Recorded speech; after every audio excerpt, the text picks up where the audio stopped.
नमस्कार, मैं हूं डॉक्टर गीता।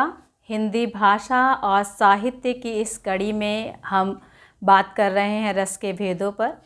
इससे पहले हमने रस के 9 भेदों पर बात की थी और आज इस वीडियो में हम बात कर रहे हैं वात्सल्य रस और भक्ति रस की।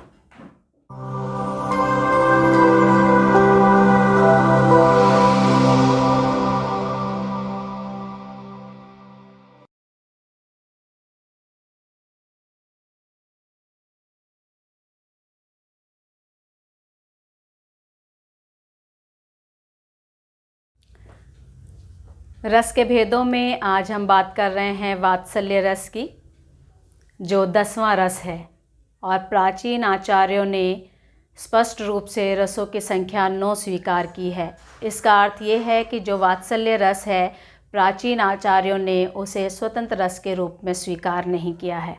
अब प्रश्न उठता है कि वात्सल्य रस को एक स्वतंत्र रस के रूप में स्वीकार क्यों नहीं किया गया। तो उसका कारण है कि जो वात्सल्य रस का स्थायी भाव है, वत्सल या स्नेह, जिसे हम प्रेम भी कहते हैं, और प्रेम स्थायी भाव होने के कारण जो प्राचीन आचार्य हैं, उन्होंने श्रृंगार रस के स्थायी भाव रति का विशेष रूप माना है, क्योंकि रति का अर्थ भी प्रेम होता है। किंतु जो श्रृंगार रस का प्रेम है और जो वात्सल्य रस का प्रेम है, उन दोनों में अंतर है। क्योंकि जब हम श्रृंगार रस में प्रेम की बात करते हैं तो वह दाम्पत्य जीवन पर आधारित है, जिसके अंतर्गत प्रेमी प्रेमिका या नायक नायिका या पति पत्नी के प्रेम की चर्चा की जाती है। किंतु जो वात्सल्य रस है, उसके भीतर जिस प्रेम की चर्चा की जाती है, या वात्सल्य रस का जो प्रेम है, उसमें माता पिता का जो संतान के प्रति प्रेम होता है, या बड़ों का छोटों के प्रति जो प्रेम है, या गुरु का शिष्य के प्रति जो प्रेम है, उसकी बात की जाती है। कई बार जब हम छोटे बालकों को देखते हैं, जब उनके सौंदर्य को देखते हैं, उनकी गतिविधियों को देखते हैं, या जो उनकी तोतली बोली है, उसको देखकर जो हमारे मन में स्नेह उत्पन्न होता है, उसी को वात्सल्य रस कहा जाता है। इसलिए बहुत सारे आचार्य श्रृंगार रस के अंतर्गत वात्सल्य रस को शामिल करने की बात स्वीकार नहीं करते और वह इसे एक स्वतंत्र रस के रूप में स्वीकार करते हैं। और इसमें जो सबसे बड़ा योगदान है वो आचार्य विश्वनाथ का है, जिन्होंने वात्सल्य रस को एक स्वतंत्र रस के रूप में मान्यता दी। यदि आप साहित्य की बात करें तो आपको प्रचुर मात्रा में वात्सल्य रस का साहित्य मिलता है। आप अगर कवि तुलसीदास की बात करें तो उन्होंने जो राम की बाल लीलाओं का वर्णन किया है, उसमें आपको जो वात्सल्य रस है वह मिलता है। सूरदास को, जो भक्त कवि सूरदास हैं, उनको तो वात्सल्य का ही कवि कहा गया है। आधुनिक काल में भी चाहे मैथिली शरण गुप्त हों, हरिओध हों या और अन्य कवि हैं, उनके साहित्य में भी आपको वात्सल्य रस का साहित्य प्रचुर मात्रा में मिलेगा। तो अब हम बात करते हैं कि जो वात्सल्य रस है उसकी परिभाषा किस रूप में दी जा सकती है। तो यहाँ पर है, जो माता पिता का संतान के प्रति, बड़ों का छोटों के प्रति, या गुरु का शिष्य के प्रति प्रेम, शिशुओं की तोतली बोली, उनका सौंदर्य, आकर्षण, चेष्टाएं आदि से वत्सल या स्नेह स्थायी भाव जागृत होकर वात्सल्य रस की निष्पत्ति करता है। तो इस प्रकार से जो वात्सल्य रस है उसकी परिभाषा दी जा सकती है। वात्सल्य रस में भी 2 रूप माने गए हैं, यानी कि विद्वानों ने इसके 2 भेद कहे हैं, एक संयोग वात्सल्य और एक वियोग वात्सल्य। संयोग वात्सल्य के अंतर्गत हम उस प्रेम की बात करते हैं जब जो संतान है वो माता पिता के साथ है और वो जो गतिविधि कर रहे हैं, उस प्रेम को साहित्य में अभिव्यक्त किया जाता है, तो उसे संयोग वात्सल्य कहा जाता है।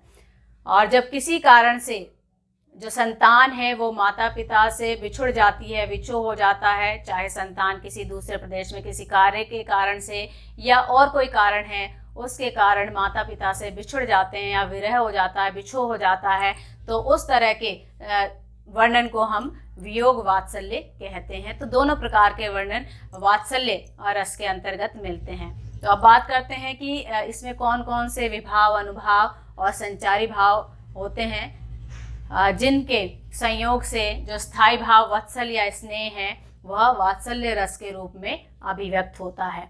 तो यहाँ जो स्थायी भाव है, हम पहले ही बात कर चुके हैं, वत्सल है या स्नेह है। और जो विभाव है यानी जो इस रस के कारण हैं, उनमें जो आलंबन है, आलंबन में संतान, शिशु या शिष्य, ये इसके आलंबन रहते हैं, यानी जिनके कारण जो वात्सल्य रस है वह अभिव्यक्त होता है।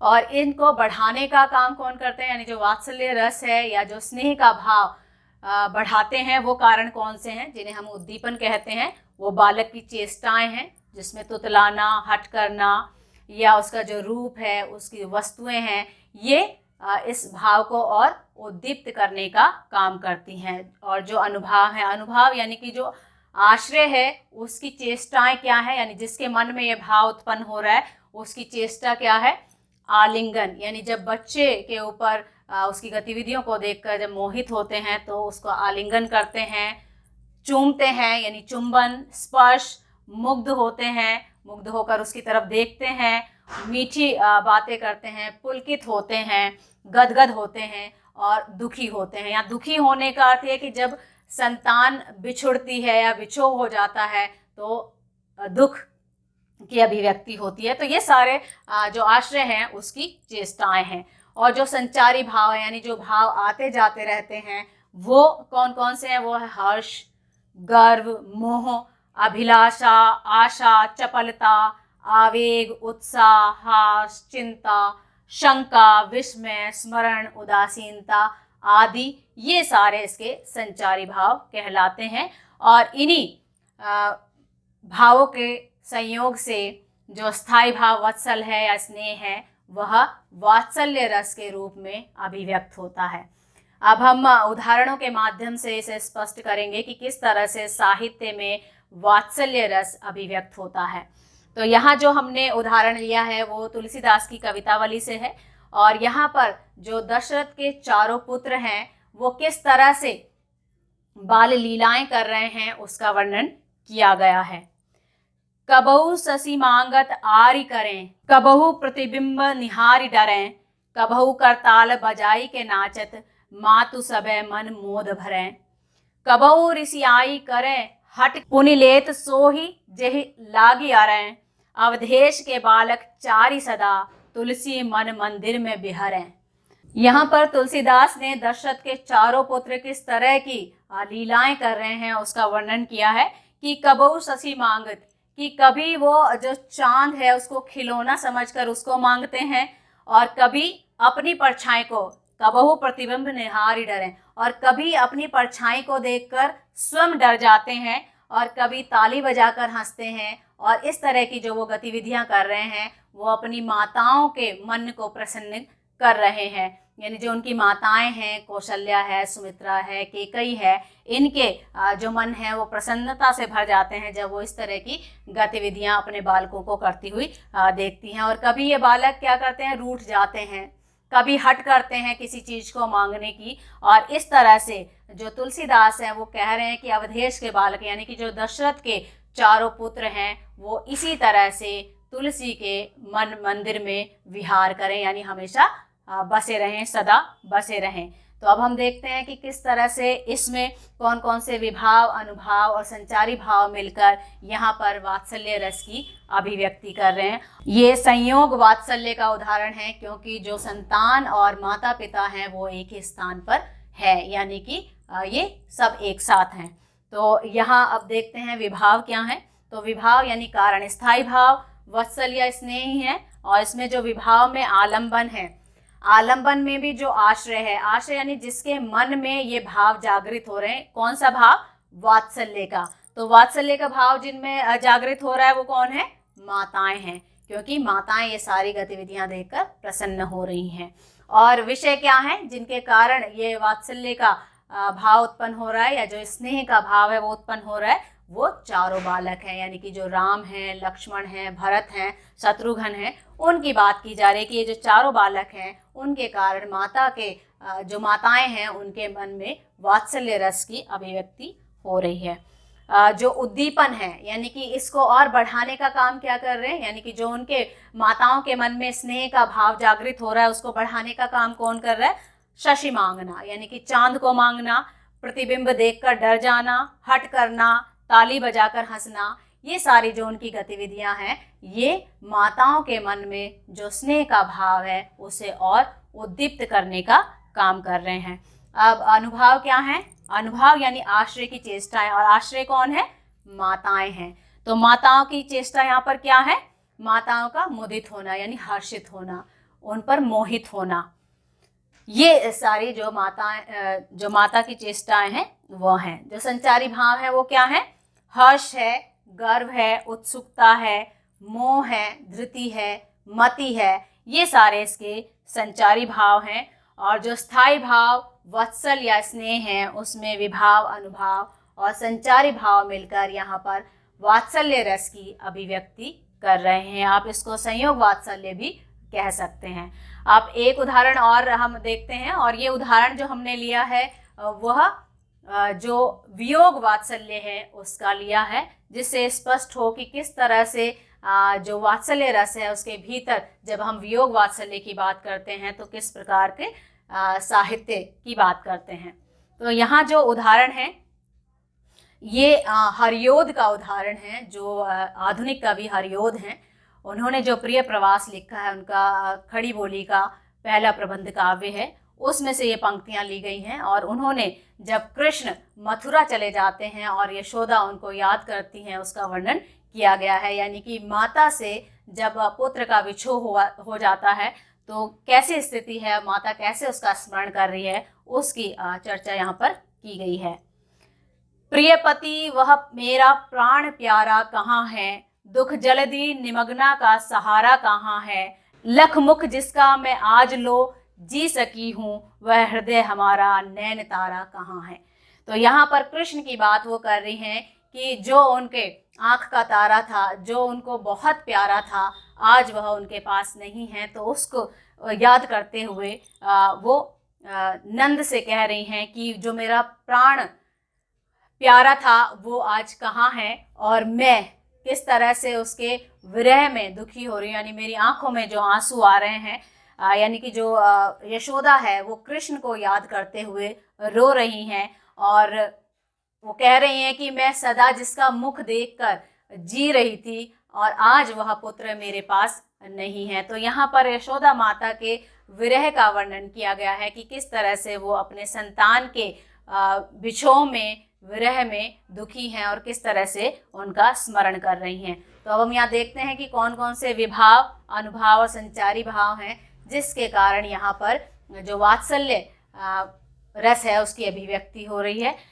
ज़रूरी नहीं है कि आप इसको वियोग वात्सल्य ही लिखें, आप वात्सल्य के अंतर्गत भी, चाहे वो वियोग का वर्णन हो या संयोग का वर्णन हो, आप वात्सल्य रस भी कह सकते हैं। लेकिन वो स्पष्ट करने के लिए यहाँ पर हमने दोनों उदाहरण दिए हैं कि किस तरह से जो वात्सल्य रस है उसके भीतर भी जो वियोग वात्सल्य है उसका वर्णन किस प्रकार किया जाता है। तो यहाँ पर संतान जब माता पिता से बिछुड़ जाती है और वह उसको स्मरण करते हुए उसकी स्मृति में किस तरह से दुखी हैं, या संतान से बिछुड़ने का दुख किस तरह से अभिव्यक्त होता है उसका वर्णन यहाँ किया गया है।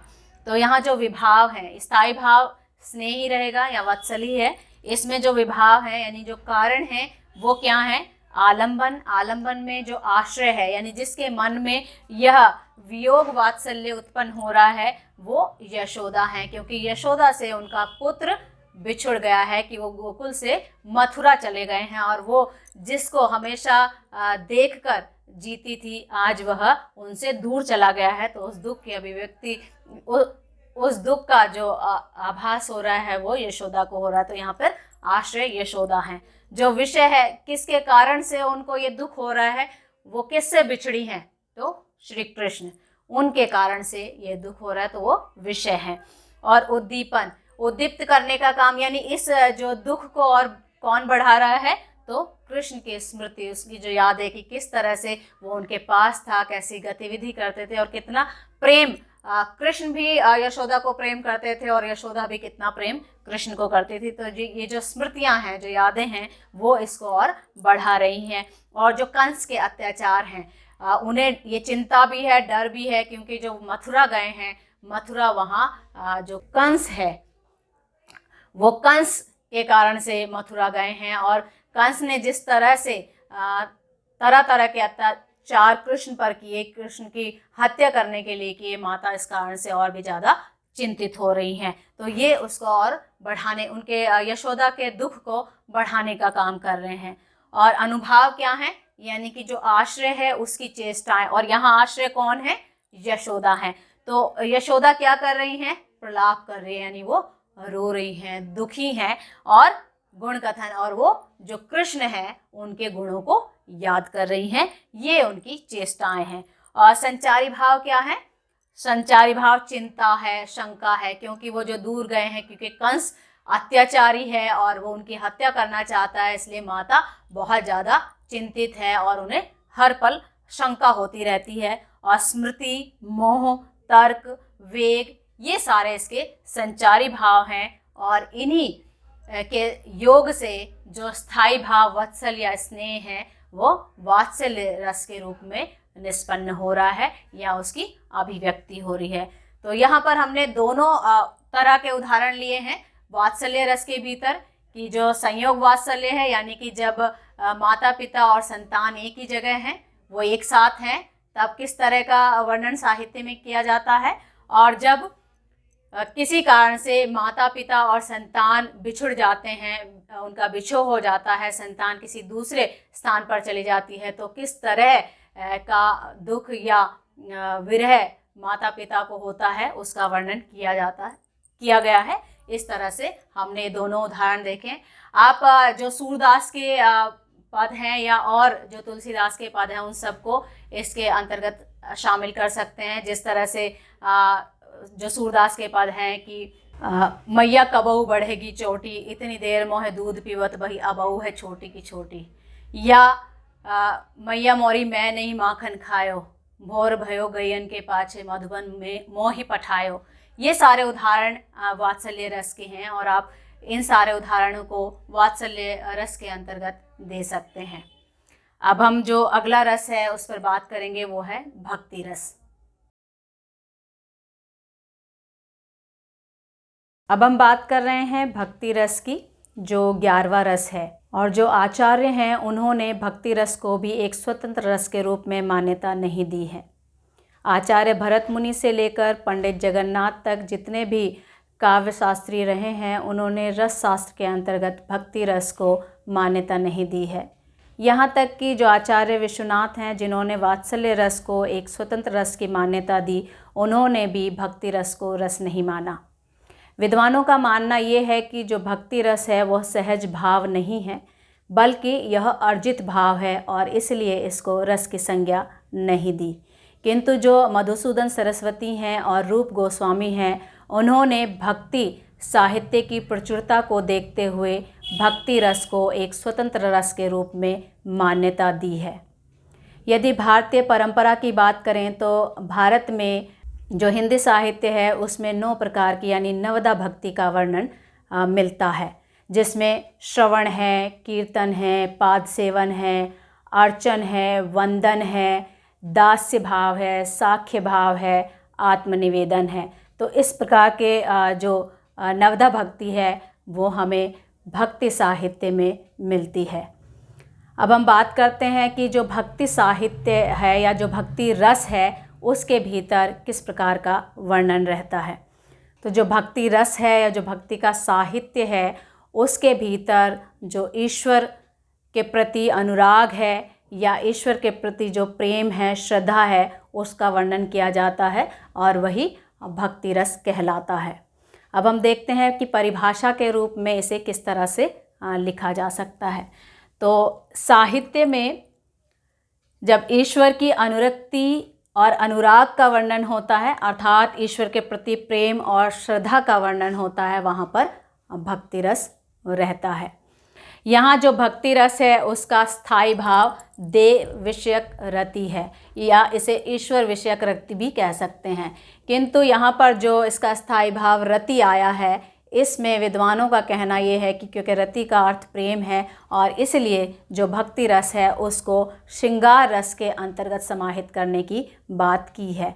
किंतु जो श्रृंगार रस के अंदर रति का वर्णन किया जाता है या प्रेम का वर्णन किया जाता है। ये हमने वात्सल्य रस के अंतर्गत भी बात की थी कि उसका आधार दाम्पत्य जीवन रहता है। लेकिन जो भक्ति रस के अंतर्गत देव विषयक रति का वर्णन है वो ईश्वर के प्रति जो प्रेम है, जो अनुराग है, श्रद्धा है, उसका वर्णन किया जाता है। इसलिए जो मधुसूदन सरस्वती हैं और रूप गोस्वामी हैं उन्होंने इसे स्वतंत्र रस के रूप में मान्यता दी।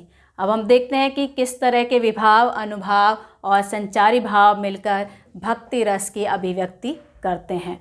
जो भक्ति रस का स्थायी भाव है वो देव विषयक रति या ईश्वर विषयक रति भी कह सकते हैं, देव रति भी कह सकते हैं, वह इसका स्थायी भाव है। और जो विभाव है यानी कि जो कारण है कि भक्ति रस को अभिव्यक्त करने के, उसमें आलंबन, जिसमें ईश्वर, राम या कृष्ण जो भी इष्ट देव हैं उनका जो रूप है वो सारे आलंबन के अंतर्गत आते हैं। और जो उद्दीपन यानी भक्ति रस को उद्दीप्त करने का काम करते हैं या जो देव विषयक रति है उसको उद्दीपन करने का काम करते हैं वो ईश्वर के अद्भुत कार्यकलाप हैं, सत्संग है, जो ईश्वर की दया है, कृपा है, ये सारी जो चीज़ें हैं वो उद्दीपन का काम करती हैं। और जो अनुभाव है यानी कि जो भक्त है उसकी क्या चेष्टाएं रहती हैं, उसमें वो कीर्तन करता है, वंदना, श्रवण, जय जयकार करना, प्रार्थना करना, स्तुति वचन, शरणागति, अश्रु गदगद होना, ये सारे अनुभाव हैं यानी जो भक्त हैं उसकी चेष्टाएं होती हैं।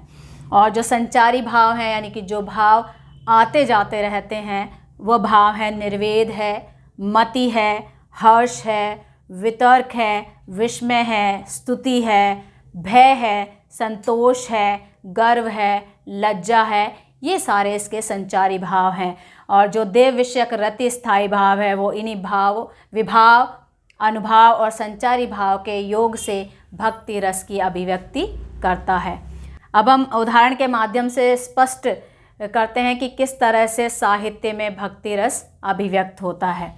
यहाँ जो हमने उदाहरण लिया है ये मीराबाई का उदाहरण है और उनकी जो कृष्ण के प्रति भक्ति है उसका वर्णन यहाँ पर किया गया है। वो लिखती हैं, मेरो तो गिरधर गोपाल दूसरो न कोई, जाके सिर मोर मुकुट मेरा पति सोई, छाड़ दई कुल की कानी कहा करी है कोई, संतन ढिग बैठी बैठी लोक लाज खोई, आंसुअन जल सींच सींच प्रेम बेली बोई। तो यहाँ पर वो कृष्ण को अपने पति के रूप में देखती हैं और सर्वस्व निछावर करती हैं और वो कहती हैं कि मेरा तो सिर्फ गिरधर गोपाल यानी श्री कृष्ण है, जिसके सिर पर मोर मुकुट है, वो मेरा पति है और दूसरा मेरा कोई नहीं है। और मैंने जो संत हैं उनके सत्संग में या उनके साथ साथ बैठकर जो सत्संग किया है, कृष्ण की भक्ति की है, उसके कारण से मैंने जो लोक लाज है, जो मर्यादा है, उसको छोड़ दिया है और अपने आंसुओं से यानी कष्ट सहकर इस भक्ति की जो बेल है यानी जो कृष्ण के प्रति प्रेम है उसकी बेल को सींचा है, बढ़ाया है, यानी कि अब उनका जो प्रेम है वो बढ़ गया है और धीरे धीरे आनंद की प्राप्ति उन्हें हो रही है। तो यहाँ पर जो मीराबाई है कृष्ण के प्रति उनके प्रेम, उसकी भक्ति का वर्णन किया गया है। तो अब देखते हैं यहाँ पर किस तरह के विभाव, अनुभाव और संचारी भाव मिलकर यहाँ पर जो भक्ति रस है उसकी अभिव्यक्ति कर रहे हैं। तो जो अस्थाई भाव है वो देव विषयक रति है, यहाँ पर कृष्ण विषयक रति भी कह सकते हैं। और जो विभाव है यानी कि कारण क्या है, तो कारण में आलंबन, आलंबन में आश्रय, आश्रय यानी जिसके मन में यह भाव जागृत हो रहा है। तो भक्ति का भाव किसके मन में जागृत हो रहा है, वो है मीराबाई। जो आश्रय है वो मीराबाई हैं और विषय यानी जिनके कारण ये भक्ति का भाव उत्पन्न हो रहा है वो श्री कृष्ण है, क्योंकि श्री कृष्ण के प्रति उनका जो भक्ति भाव है वो प्रकट हो रहा है। और उद्दीपन करने का काम क्या कर रहे हैं, यानी उनके भक्ति भाव को और ज़्यादा उद्दीप्त करने का काम कर रहे हैं, वो कृष्ण की लीलाएं हैं और सत्संग करना, ये उसको उद्दीप्त कर रहे हैं। और अनुभाव यानी कि जो मीराबाई है उनकी चेष्टाएं क्या हैं, तो अश्रु है, प्रलाप है, रोमांच है, ये उनकी चेष्टाएं हैं। और संचारी भाव क्या हैं, वो हर्ष है, गर्व है, निर्वेद है, औत्सुक्य, ये इसके संचारी भाव हैं। और स्थायी भाव देव विषयक रति में विभाव, अनुभाव और संचारी भाव मिलकर यहाँ पर भक्ति रस की अभिव्यक्ति कर रहे हैं। जो मीराबाई हैं वो माधुर्य भाव की भक्ति करती हैं और मीराबाई के साहित्य में आप नवदा भक्ति के दर्शन कर सकते हैं, यानी जो 9 प्रकार बताए गए हैं इन्होंने अपने साहित्य में उनका वर्णन किया है। अब हम एक और उदाहरण देखते हैं जिसके माध्यम से और स्पष्ट होगा कि किस तरह से साहित्य में भक्ति रस अभिव्यक्त होता है। ये उदाहरण सूरदास का है। और जब कृष्ण मथुरा चले जाते हैं और गोपियाँ पीछे छूट जाती हैं, विरह के कारण उनकी स्थिति अच्छी नहीं होती, तो ऐसे में श्री कृष्ण उद्धव को उन्हें योग का ज्ञान देने के लिए भेजते हैं, और जिसे हम निर्गुण ज्ञान भी कहते हैं। तो उसके जब उद्धव उन्हें निर्गुण का या योग का ज्ञान देते हैं तो गोपियाँ किस तरह से उसका प्रत्युत्तर देती हैं, यहाँ पर उसका वर्णन किया गया है। हमारे हरिहारिल की लकड़ी, मन क्रम वचन नंद नंदन उर, यह दृढ़ करी पकड़ी। जागत सोवत स्वप्न दिवस निसी, काना काना जकरी, सुनत जोग लागत है ऐसो, जो करवी ककरी। सू तो व्याधि हमको ले आए, देखी सुनी न करी, यह तो सूर तिनहि ले सौंपो, जिनके मन चकरी। तो यहाँ पर जो गोपियाँ हैं जब उद्धव उन्हें ज्ञान देते हैं, जो योग का ज्ञान देते हैं, तो उसके प्रत्युत्तर में गोपियाँ कहती हैं कि जो हमारे हरि हैं, यानी जो श्री कृष्ण हैं, जिनको हमने अपने मन में बसा रखा है या जिनका हम जाप करती हैं, वो हारिल की लकड़ी हैं। यानी कि गोपियाँ स्वयं को हारिल पक्षी कह रहे हैं। हारिल पक्षी वो होता है जो अपने पंजों में लकड़ी या तिनके को पकड़े रहता है और उसे लगता है कि ये जो तिनका है या लकड़ी है उसे गिरने नहीं देगा।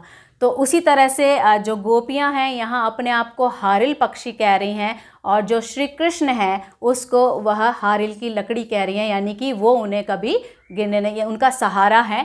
तो उसी तरह से उन्होंने कहा है कि जो हमारे हरि हैं, यानी कि जो सगुण रूप में हम अपने प्रभु को देख रहे हैं, उनको हमने अपने मन में बसा रखा है। तो किसमें? मन, क्रम, वचन, यानी इन सब में, मन में, क्रम में, वचन में, नंद के नंदन, यानी कि जो नंद बाबा के बेटे हैं श्री कृष्ण, उनको हमने दृढ़ता से अपने हृदय के अंदर बसाया हुआ है। और जागते सोते हुए, दिन में, रात में, हमेशा हम उनका ही जाप करते रहते हैं।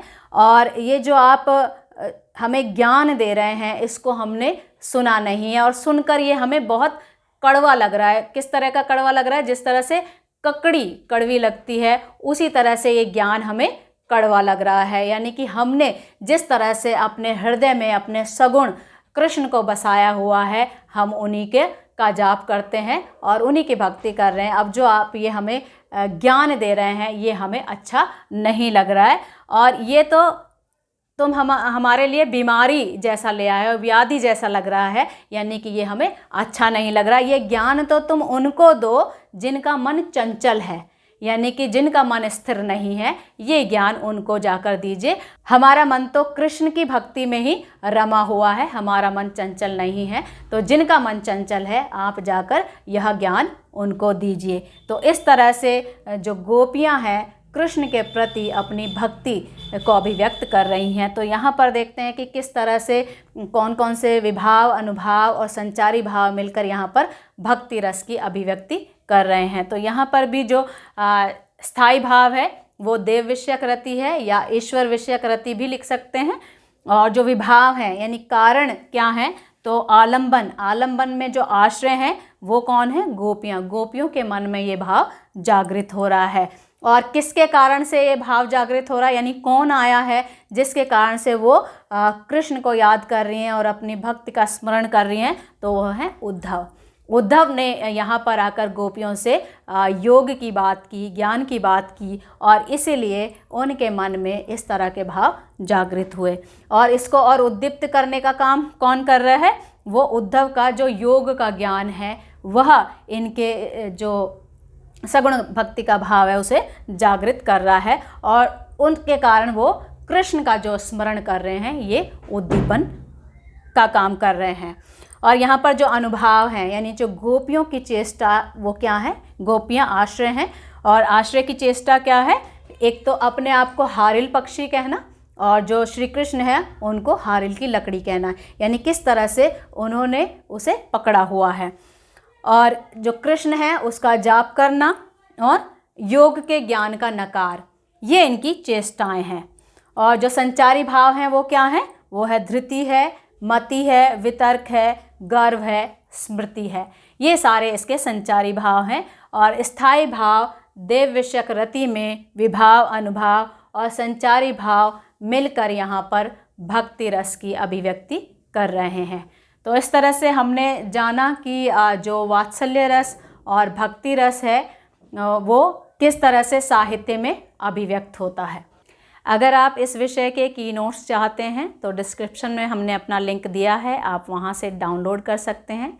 हमारे काम को ज़्यादा से ज़्यादा सपोर्ट कीजिए, हमारे चैनल को सब्सक्राइब कीजिए, लाइक कीजिए, शेयर कीजिए, और जो बेल आइकन है उसे दबाइए ताकि जो भी हमारा नया वीडियो आए उसका नोटिफिकेशन आपको पहले मिल जाए। धन्यवाद।